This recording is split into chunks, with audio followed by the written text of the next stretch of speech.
Hello guys, welcome back to my YouTube channel. Hope you are doing great. So finally the day has came. So official ga నేను graduate అయిపోయినా guys. So ఇది నా last video. భయపడకండి, last video అంటే యూట్యూబ్లో last video కాదు, నా కాలేజ్తో ఇది లాస్ట్ వీడియో. దీని తర్వాత ఇంకా నేను లైవ్లో ఏ వీడియోస్ పెట్టను, ఎందుకంటే అఫీషియల్గా ఇంకా మేము కాలేజ్ని వదిలి వెళ్ళే టైం వచ్చింది, ఈ ఇంటిని వదిలేసి వెళ్ళే టైం వచ్చింది. సో చిన్నప్పుడు ఫస్ట్ హ్యాపీ డేస్ మూవీ చూసాం, అందరం చూస్తాం ఆబ్వియస్లీ. సో నాకు అందరు ఏమన్నారంటే ఆ మూవీలో ఉన్నట్టు రియల్గా కాలేజ్ లైఫ్ కూడా ఏం అట్లా ఉండదు, మొత్తం డొల్లా లైట్, ఉట్టి చదువుడు, ఎగ్జామ్స్ రాస్తుడు, సెమిస్టర్ అంతే, ఏముండదు అని అన్నారు. బట్ ఇన్ రియాలిటీ చెక్, అందరు మీ ఒపీనియన్స్ చేంజ్ చేసుకోండి. నిజంగా అలా ఉంటుంది, ఎందుకంటే భాగ్య నిజంగా హ్యాపీ డేస్ మూవీ లైఫ్ తన కాలేజ్ లైఫ్లో లీడ్ చేసింది. Yeah, I'm proud to say I'm VCAW women's కాలేజ్లో నేను చదివానని చెప్పి. ఎందుకంటే స్టార్టింగ్లో నేను అనుకున్నా, అబ్బా కోటి కాలేజ్లో ఏముంటుంది, అందరు ఆడపిల్లలే, ఉమెన్సే కదా, ఏం ఎంజాయ్మెంట్ ఉందని. అందరు మళ్ళీ చేంజ్ చేసుకోండి, ఎర్రర్ మిస్టేక్. నిజం చెప్పాలంటే అందరు అమ్మాయిలే ఉన్నప్పుడు వేరే లెవెల్ వైబ్ ఉంటుంది, ఎందుకంటే మనం జడ్జ్ చేసే వాళ్ళు ఉండరు.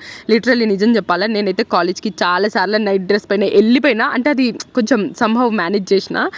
అసలు ఎవరు చూస్తారు, నూనె పెట్టుకొని వెళ్తే ఎవరైనా జడ్జ్ చేస్తారేమో, అప్పలమ్మలా ఉన్నానేమో అనుకుంటే అలాంటివి ఏముండవు. మనకు నచ్చిన డ్రెస్ వేసుకొని, నచ్చిన హెయిర్ స్టైల్ వేసుకొని, నచ్చినట్టు ఉండగలము అని అంటే అది కోటి ఉమెన్స్ కాలేజ్లోనే.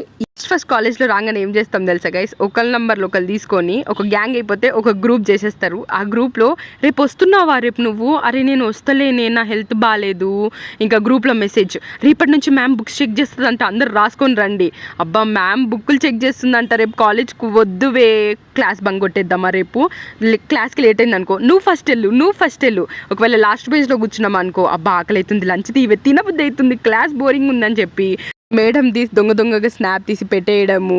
ఇంకా ఫ్రెషర్స్ పార్టీ వస్తుందంటే, ఫ్రెషర్స్ ఫేర్వెల్ వస్తుంది అని చెప్తే, మనం ఎగ్జామ్కి ఏమో అంతగానం ప్రిపేర్ అవుతామో లేదో తెలియదు, కానీ ఇంకా ఫ్రెషర్స్ పార్టీ వస్తుందంటే ఏ డ్రెస్ వేసుకుందాం వే, ఈ సాంగ్ పైన చేద్దామా, ఆల్రెడీ వాళ్ళు ఆ సాంగ్ పైన చేస్తున్నారు, మనం వద్దు, ఆ సాంగ్ పైన మనం వేరే చేద్దాము, హాఫ్ శారీ వేసుకుందామా, శారీ వేసుకుందామా, అరే శారీస్ వేసుకుందాం, బాగుంటుంది, ట్రెండింగ్లో ఉంది, ఇలాంటి పనులు చేస్తాం గైస్.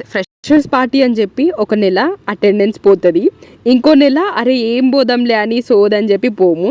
లాస్ట్కి ఏం తెలుసా, అందరు మా దాంట్లో అయితే మెజారిటీ పీపుల్ ఎక్కడ ఉంటారు తెలుసా, రేపు ఎగ్జామ్ ఉందంటే అడ్మినిస్ట్రేషన్ బ్లాక్ ముందు పోయి, సార్ ఇవ్వండి sir please sir, hall ticket sir, hall ticket వస్తే లేదు వే, నీది వచ్చిందా హాల్ టికెట్, నువ్వు పేమెంట్ చేసేసావా, నీ పర్సంటేజ్ ఎంత ఉంది హాల్ టికెట్ది అని చెప్పేవాళ్ళు ఉంటే కమెంట్ సెక్షన్లో కమెంట్ చేయండి.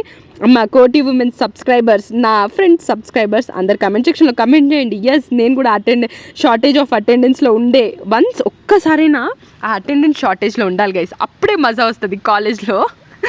ఇవన్నీ దాటుకొని వచ్చే గ్యాప్లో మా సెమిస్టర్ వచ్చేస్తుంది. ఇక సెమిస్టర్ రాగానే, అరే నాకు ఆ PDF పంపివే, నేను ఇది చదవలేదు, నేను ఏం చదవలేదు అసలు, నేను నిన్న నైట్ రీల్స్ చూసుకొని మూవీ చూసుకొని పండుకున్నా, నేను ఏం చదవలేదు. ఆయన కూడా పోయి ఎగ్జామ్లో కిరాక్ రాసి వస్తారు గైస్, వాళ్ళకి 8 పాయింట్స్లో వస్తుంది మేజర్గా. ఇంకా అటో ఇటో చేసి సెమిస్టర్ రాసేసి, దాని తర్వాత ఫైనల్ డైలాగ్ ఏంటి తెలుసా మాది, దేవుడా ప్లీజ్ ఈ ఒక్క సెమిస్టర్ పాస్ చేయి, నెక్స్ట్ సెమిస్టర్ నుంచి ఖచ్చితంగా చదువుతా, అరే నెక్స్ట్ సెమిస్టర్ నుంచి మనం కంటిన్యూస్గా క్లాసెస్కి వెళ్దాం, నోట్స్ ప్రిపేర్ చేద్దాం, అసలు నెల ముందు చదువుదాం అని అనుకుంటాం, కానీ అది ఎప్పటికీ జరగదు. ఎందుకంటే ఫస్ట్ ఇయర్లో ఫస్ట్ సెమిస్టర్ డెడికేషన్ ఎట్లుంటుందంటే, నెల ముందు నుంచి చదువుతాం, తర్వాత మెల్లమెల్లగా సెకండ్ సెమిస్టర్కి వెళ్ళేసరికి ఏదో 15 days ముందు చదువుతాం, దాని తర్వాత థర్డ్ సెమిస్టర్కి వచ్చేసరికి వారం ముందు చదువుతాం, ఫోర్త్ సెమిస్టర్కి వచ్చేసరికి ఒక రోజు ముందు చదువుతాం, ఫిఫ్త్ సెమిస్టర్కి ఒక నైట్ ముందు చదువుతాం, సిక్స్త్ సెమిస్టర్కి ఏకంగా గంట ముందు చదువుతాం గైస్. అట్లుంటుంది. అంటే నిజం చెప్పాలంటే సిక్స్త్ సెమిస్టర్ కొంచెం హార్డ్ ఉంటుంది, బట్ స్టిల్ ఎట్లనో ఎలా పెడతాం అటు ఇటు చేసి, ఎందుకంటే అలవాటు అయిపోతుంది కాబట్టి. అలా మెల్లమెల్లగా మన ఫ్రెండ్షిప్ని స్ట్రాంగ్ చేసుకుంటూ, క్లాసెస్ బంక్ కొట్టుకుంటూ, సినిమాకి వెళ్తూ, క్యాంటీన్కి వెళ్తూ, ఫోటోలు దిక్కుంటూ, రీల్స్ దిక్కుంటూ మన డిగ్రీ లైఫ్ని అయితే కంప్లీట్ చేస్తాం. ఇంకా అంతే, చలో బాయ్ బాయ్. నెక్స్ట్ వీడియోలో ఇంకా వేరే దాని గురించి